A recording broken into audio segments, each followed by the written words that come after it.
kalau kita boleh bandingkan pernyataannya Gus Miftah dibanding ada ulama-ulama yang nggak saya sebut namanya, narasinya lebih parah dari itu. Lebih parah. Itu menghina kepala negara, betul kan? Lebih parah, mengajak umatnya untuk semacam revolusi dan segala macam. Ada juga politikus yang menghina presiden, padahal diatur di dalam undang-undang pasal 218 ayat 1 untuk tidak menghina atau mengganggu kehormatan presiden. Itu pidana. Tapi tidak ada tindakan. Iya, benar.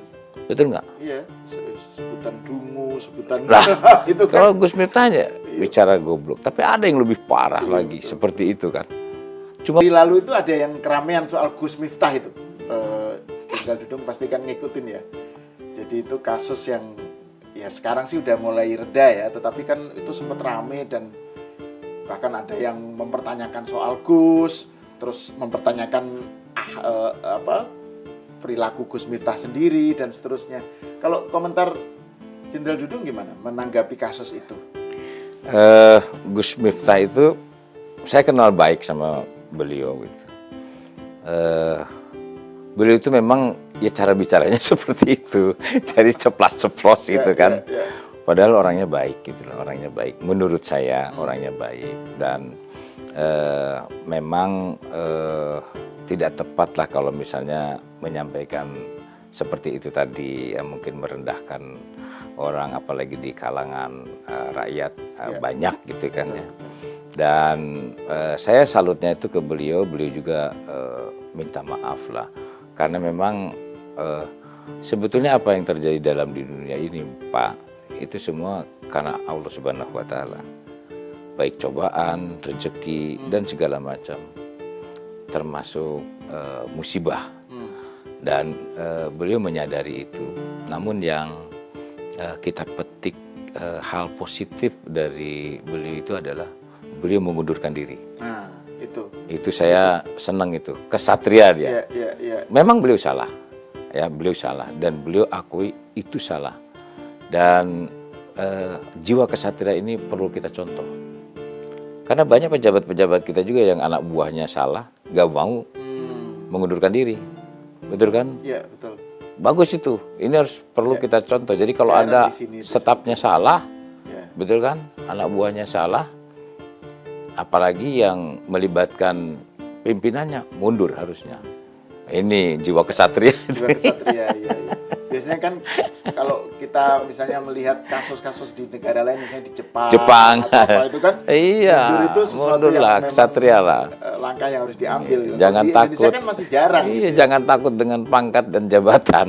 Kadang-kadang kan ada pejabat-pejabat di kita takut dengan pangkat dan jabatannya. Itu walaupun salah gitu kan. Nah seperti itu. Bagus itu, perlu dipetik itu yang positifnya. Iya betul. Ya. Dan ini kan maksudnya kalau dilihat dari lepas dari soal perilakunya Gus Miftah yang kami itu ya, tapi kan kaitan Gus Miftah dengan Pak Prabowo itu kan maksudnya kan jasanya dalam pilpres apa itu kan besar, tapi tetap dia mundur gitu ya. Artinya, nah ini saya ingin bicara ke yang lain ini Jenderal, lebih luas lah gitu. Jenderal ngikutin nggak soal perdebatan di kalangan NU terutama ya, tapi juga di kalangan umat Islam sih, antara ini loh soal kontroversi nasab habaib. Nah kita kan tadi bicara tentang Habib Rizik Syihab nih. Jadi kan Kiai Imad dari Banten itu Imaduddin ya kan mempertanyakan soal originalitas nasab habaib, bahwa itu kok apa betul itu nyampe ke Rasulullah atau enggak gitu kan. Ini kan rame terutama di kalangan Nahdiyin ya, banyak yang mempertanyakan itu, misalnya berani tes DNA enggak gitu. jadi ini rame. Nah yang saya tahu kan Jenderal Dudung ini punya hubungan silsilah dengan Sunan Gunung Jati ya, jadi kan ini kan ada kaitan lah gitu dari segi tema gitu. Bisa komentar tentang itu nggak, Jenderal? Jadi begini Mas, memang kan ditemukan oleh Kiai Imad itu berdasarkan hasil dari survei, bahkan penelitian, ya tesisnya. Ya. Beliau itu diketemukan bahwa tidak ada garis keturunan dari Rasulullah. Yang saat ini ada Habib yang mengatakan keturunan dari Rasulullah. Dan akhirnya kemudian berita itu rame lah ya. Dan Roma Irama. nah seperti itu. Nah, kemudian ada dari pihak memang menurut saya itu kan hanya 1-2 orang saja yang menyampaikan seperti itu, kan begitu kan? Cuma kan nyaring bunyinya kan. Ya. Nah, yang mengaku cucu Rasulullah dan sebagainya. Tetapi secara akademis memang diteliti tuh oleh Kiai Imad itu. Dan saya pernah ketemu dengan beliau juga di perjuangan Wali Songo Indonesia itu di PBI itu. Ya, jadi ya, beliau hanya ingin meluruskan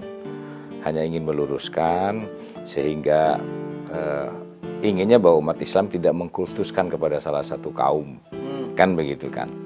Beliau juga dekat dengan para habaib, beliau juga dekat. Nah, analisa saya kepada mereka bahwa kita antisipasi jangan sampai antara kiai dengan para habaib ini terjadi ketegangan. Saya dekat dengan para kiai, saya dekat dengan para habaib juga dekat. Jangan sampai hanya 1-2 orang saja yang mengaku-ngaku dan kemudian akhirnya juga memperkeruh suasana. Ini yang harus kita jaga, ya. Ini kaitannya masalah pertahanan. Artinya kita melihat Mas, negara Timur Tengah, Irak, Iran, Libya, Lebanon, Afghanistan, Syria, Yaman, Mesir.